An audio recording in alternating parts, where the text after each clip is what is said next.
It is a classic example of a 1920s Masonic temple. You know, it is exactly what I'm talking about in the book, with the lodge room. It's got two different lodge rooms, right? But both of them, even though they're different sizes, they still manifest that same floor plan, right? And then the neoclassical outside of it, you know, which exerts solidity, right? And the classical columns on the outside of it make it look as though it's timeless and that it should be there forever.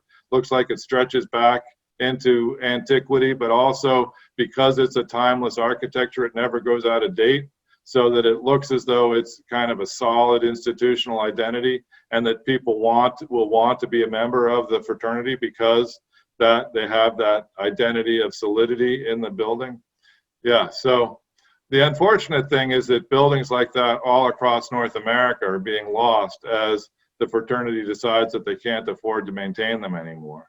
You know, and the problem is that it's, you know, there's so much wealth and so much value that's inherent in that building that once a fraternity, once an organization moves out of their building, they no longer have the capability of recreating it, right? So once the building gets lost, kind of the corporate identity of the fraternity is lost also, and there's just not the same